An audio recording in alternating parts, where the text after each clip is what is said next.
This video is brought to you by Harold Sack, who gave me a massive 1 year's worth of subscriptions on Patreon. Braids Cabal Minion versus Golem, Athari and Ezio. Ever since this commander was taken off the ban list, I've been thinking of making a deck around it, see if we can prove why it was banned in the first place. We've got double mana there, but we don't have double black. But we can start setting up with Bitter Blossom quite well, so I think it's worth a keep. We can actually empty our hand quite quickly with this and go into the Mind Slicer. Just some tap lands for our opponents, including Minas Morgul, Myriad Landscape and a Scryland. Command Beacon can tap for mana, but it's not black unfortunately. Turn 1 Sol Ring for us, and I'll just hold up Dismember just in case.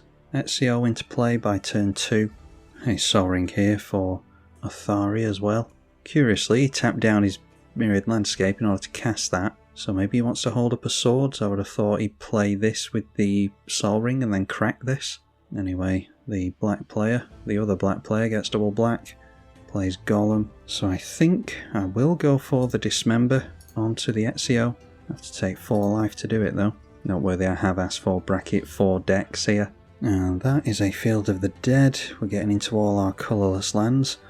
Definitely want the Bitter Blossom. And let's just get out a tap land. Brotherhood Spy still manages to get down a 2 mana assassin here. At the beginning of combat on your turn, if you control a legendary assassin, it can't be blocked and gets +1 to power. Stroke of Midnight goes onto our Sol Ring, so further away from our commander. That's where we get punished for not having the black mana, although I don't know if I would have gone for Braids that quickly anyway. And now the Athari is into play and swings into the left, goes into the right with the Rebel. Bubbling Muck doubles up the black mana, so is able to get down a Cosmos Elixir in order to draw more cards. And Golem goes down the middle and goes back up to 40 life with the Elixir. We lose a life to the Bitter Blossom in order to make another token. And there is the black mana we wanted. So we might as well, there's not much point in Mishra's Workshop, get down the double black while we've got the chance and play the Ensnaring Bridge. So if this thing gets buffed, it won't be able to attack us with an Ensnaring Bridge. We're seeing small creatures so far though. Likely to see Ezio hit play again, I think. And it does enter play again. Strionic Resonator will double up the triggers for the commander. Down to 3 cards in hand after dropping a land. That is a Chivalric Alliance. So attacks with 2 or more creatures, draws a card, and Athari is attacking us while he's got the chance. Then doubles up the trigger of the Chivalric Alliance, so draws 2 cards, and is going in, yep, all in at us. So I'm just taking all the damage there. Fel the Profane is forced to go after the Athari, and they leave it in the... yeah, they put it in the command zone, they don't leave it in the graveyard there. Although it would be reanimated tapped, so they would need some untapped rebels in order to really make use of that and do it at the end of this player's turn. Anyway, he gains 2 again from the Cosmos Elixir, and we draw into a Snuff Out, so at this point it might be good to have our commander in play. Go for the Command Beacon, play the Braids for the first time, and hopefully we'll start to see why this thing was banned in the first place. Hold back our tokens again, we're down to 25 thanks to the Bitter Blossom. And an assassin is likely going to be cheated in thanks to this thing, and the fact that Athari is wide open. Decides to sacrifice the Brotherhood Spy thanks to our Edict. But this guy has so much mana. What is it? It's going to be 7 mana to get his commander back in again if he wants to hard cast it. So he could afford it next turn if he drops a land. I think we'll risk letting this guy swing in. Although if we blow up his commander again he might just quit, so it might be worth a Snuff Out on there. Although this is non-black I think. Yeah, it is non-black, so we can't go after this anyway. It does have Menace, so we could go into the right as well, but does go at the Boros player, and doesn't have the 5 colours that he needs anyway for this ability, but he does have double black available. So down to 6 cards in hand, it cheats in a 5 colour or a 5 mana Ezio. Death Touch, whenever an assassin you control does combat damage, draw a card. And we're just holding up Snuff Out for the Athari basically. It's pretty much going to be the only commander that we can go after. Braids makes him get rid of a Rebel, so yeah, he was really over aggressive with his Rebel tokens there. All he had to do was hold one back. He should hold one back here really, We can't let him go through to the attack phase. We'll go through to the beginning of combat, and then it is snuff out by paying 4 life. We're being very aggressive here, but I just want to slow down Athari quite a bit. So now he might just have to wait a turn cycle. Yeah, he's not making use of that. He really needs to be leaving this in the bin, even if it's going to cost him an entire turn cycle. He needs to get to a point where he can start reanimating on this player's turn. Anyway, the rebels turned into the right this time, so he's still not holding them back, being really overly aggressive, I think, because he could have used those rebels to double block against Ezio. Now we'll see what Golem decides to sacrifice. Could be an artifact, creature or land, all of which is available. Decides to give up on the Cosmos Elixir, and land for the turn. Mortuary Maya doesn't have a creature to put on top of the library. 4 cards in hand, and is likely about to swing. And Golem goes into the left because it can't be blocked with its Skulk. And then during the damage phase is going for something here. Orcish Medicine, target creature, gains your choice of lifelink and indestructible. So lifelink until the end of the turn, makes an Orc army as well. And then triggers at the end of the turn, not really doing that much damage so far, not gaining that much life either. We need to get into the habit of putting Braids on the stack so that Bitter Blossom can give us a token to sack if needs be. But we do have to sacrifice into Braids as well, so get rid of that human token we were so kindly given. Okay, and we can empty our hand here, which makes the Ensnaring Bridge much better. And we'll go for the Mind Slicer, ready to sacrifice it during the next turn. That is going to have each player discard their entire hand. And we can't attack due to our own Ensnaring Bridge, so maybe could have held back on getting down the Mind Slicer there and swung in for a little bit of commander damage, but I don't think that'll make all that much difference. So we're just waiting for Braids to really take control of the game here. Decides to give up on a land, so here's where we slowly begin to see the power of it. He can at least... Interesting that he didn't give up on Reliquary Tower there. Gave up on an island. He's slowly getting himself into 4 black mana, but should still be able to cheat in assassins at least, as long as he can keep hold of this. Assuming that he can attack, which he can't at the moment thanks to the Ensnaring Bridge. So we can really drag the game out and slowly force our opponents to sacrifice stuff. Sword of War and Peace he might as well play here, because he's not going to be able to attack him with creatures anyway. And if we do manage to make it round a turn cycle and sack this, then we're all in the same boat of top decking. And hopefully we're set up to not go down too quickly to the Braids triggers, but maybe he just played the Sword of War and Peace in order to sacrifice it to Braids eventually. Now the Boros player is a couple of mana shy of his commander again, thanks to not being willing to reanimate it. He needs to attack with 2 creatures, which he might want to keep a Rebel token for. Instead decides to give up on the Rebel token. I mean, he's got a full grip here anyway. Has a Mishra's Workshop of his own. Throws out Heraldic Banner to buff his red creatures. And a Talisman of Conviction, so he's going to be able to afford his commander. A Myriad Landscape has not been cracked yet. 4 cards in hand over here. Fire Diamond as well. So it's going to take us a while to get this guy to sacrifice all his permanents. But we've slowed him down nicely by keeping Athari out of play. Braids likely has our opponents sack the Orc army here, but still can't attack him with this 1-powered creature. Now that is Grey Merchant of Asphodel. That is Devotion to Black of 3, so takes 3 life from all of us. We are down to 7. And Golem is going to double that up. Or it would have doubled it up, I mean, had it have been able to attack someone. Braids on the stack first. And then sacrifice the Mind Slicer. Everyone discards their hand with the Mind Slicer trigger. So we see Kozilek's Unsealing, Altair, Arcane Adaptation, Alexios, Chromatic Orrery, Boros Charm, Weathered Wayfarer, nothing too great here. A Thought Vessel, Withering Boon, and Sorin's Vengeance. There's a Withering Torment, have us lose even more life. I haven't put any Aristocrat type effects in here, but I wonder if I should have done. Let's go through to attacks first of all, and send the Flyers in down the middle. And then it's only creatures, as we just saw, with power 1 that can attack. So don't have to worry about either of these, so we can keep hold of Withering Torment. And everyone's in top deck mode. Sacrifices a land again.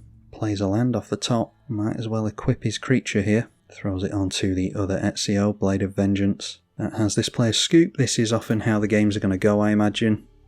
I mean, as I've built the deck, I imagine we get bleeded out before we actually manage to win, but This is Stax, so it's just going to bore people to death, especially on Magic Online where they're likely to scoop anyway. Sacks his last rebel, so that means that he has no means of reanimating it now. Plays Staff of Completion, and then draws a card with the completion, goes down to 19.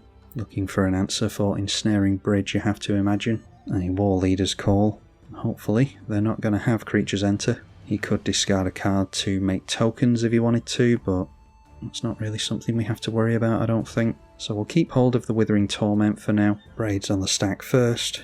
Sacrifice the Fairy token with Summoning Sickness. Draw into our second card, and there we see a Smallpox. So let's risk swinging in with both, I think. Both our Fairies and the Commander, I mean. Now that we've got 2 cards in hand, we can swing in with Braids again. Take our opponent down to 13. And then we can go for Smallpox here. I suppose we can still hold on to... Yeah, they don't have a means of haste at the moment. So, yeah, we can hold on to the Smallpox, go for Withering Torment at instant speed still. It's just if we go for Smallpox now, we'll have to discard the instant. Braids continuing to pile on pressure onto the Assassin player, makes him sacrifice the Reliquary Tower after all, but manages to top deck another land. He'd be multiple lands ahead at the moment if it wasn't for the Braids, and now decides to scoop now that he's seen that he can't get out from underneath Ensnaring Bridge. So that's a lot less life that we have to deal with. It was 47 life over here and 24 here. Again, we would have been outraced, I think. Sacrifices Fire Diamond, and he's going to be able to discard and make a Knight here if he wants to, if he doesn't like the card that's in his hand. But we have to remember that, how much is it? Yeah, it's 4 life for Staff of Completion to draw a card, so we're happy for him, with a bit of luck, to go for that. Draws a card to the completion, goes down to 9, which means we can hit him for 6 next turn most likely. 2 cards in hand. The Commander is straight back into play still with that 2 cards in hand, and deals 1 damage to each opponent when the creature enters. Can't attack us thanks to its, well, now 5 power. He gets a buff from Heraldic Banner and from the War Leader's Call, so that's even less reason for us to make use of Withering Torment here, although I might blow this up anyway, because it's a means of card draw for him eventually, perhaps. Or he could drop a lot of creatures into play with a Call of Coppercoats or something. War Leader's Call, probably a good idea to get rid of. So let's go after that thing now. And that opens us up for Smallpox to get rid of the Commander and swing in. Assuming that we can play the card in hand next turn. Braids on the stack first, I'll keep saying it to remind myself. And I think I might give up on the Charcoal Diamond here to start trying to keep creatures in play. Maybe should have given up on a colourless land actually, but there's always Field of the Dead to try and play around. And we just instantly replace the diamond with a land anyway. Yeah, so in order to get rid of his Commander, we have to discard the land here, and then we can't swing in, unfortunately. But yeah, I think we go Smallpox here. So play the Swamp, cast Smallpox, sacrifice the Fairy, and a tap land. And now we can't swing in thanks to the Ensnaring Bridge. But hopefully if he keeps having to rely on this for card draw, then we're going to be able to go wide with the Rogues. This is Stax for you, make the game last forever. All he really has to do is get rid of the Ensnaring Bridge, and he might be able to go crazy on us. He does put life into the Staff of Completion. Oh, and then he sacrificed it to Braids, okay. So he's down to 4. We're actually a couple of mana from recasting our Braids again, unfortunately. He can afford his Commander again, surprisingly, and we're going to have to be careful with that lifelink. So back round to our turn. Sacrifice a Fairy again. And that is a Chains of Mephistopheles, so I always have to get the flow chart ready for this. So we're not going to swing in here anyway, we might as well stop our opponent drawing more cards. And once again, because of that we can't attack. The lifelinker is really holding us back here. There's every chance that he could win this one, and like I said, if my other opponents played it out, there's every chance we bleed ourselves dry here. Strionic Resonator gets sacrificed this time. We're definitely dealing with permanents, but Athari just went crazy in the early game. An early turn Sol Ring can do that apparently. He's going for something from hand. 3 cards in hand, and an Austere Command, there we go. So that'll do it. That is likely going to unlock the game for our opponent. A Sword of Forge and Frontier, and he'll be able to generate a bunch of tokens and get around the Braids here. And he's not even going to draw cards into the Chains of Mephistopheles, he's going to impulse draw them, which is exile off the top. So I will just take the 5 damage for the fun of it here, and the damage from the rebels as well, because we are definitely done. And we were drawing into there a Dark Confidant and some more mana, so yeah, not sure. I'm not much of a Stax player. He had a farewell anyway, so it's like I always say, Magic Online players will play it out if they have answers in hand, which is why I wasn't hopeful that game. Yeah, not really my kind of deck at all. I don't like Stax builds, but that gives you a rough idea of what to go for. I think it needs life gain in the list, because you are going to lose a bunch of life, and especially if you're playing Braids, your opponents are going to be swinging in towards you from the early game, plus all the life loss from just casting black spells, so probably worth some Blood Artists, Bastion of Remembrance, stuff like that. But also being stupidly aggressive with Braids. What you ultimately want to do if you care that much about winning is getting down fast mana off your Moxons and Sol Rings and Mana Vaults and things like that. Get Braids down super early, to the point where even you are sacrificing your own lands, and then that just keeps your opponents out of the game because they can't keep lands in play either, and hopefully you get ahead with your fast mana and the like. So like I said, I'm in no rush to play it again. Stax really isn't for me. I don't see what fun people have with it, to be honest. But I thought, seeing as how Braids has been unbanned, we will show it on the channel. So hopefully you all got some sick pleasure out of that, and I will see you all in the next one. Massive thank you to the patrons for their support of the channel, as always. I'm tribalkai. Thank you for watching.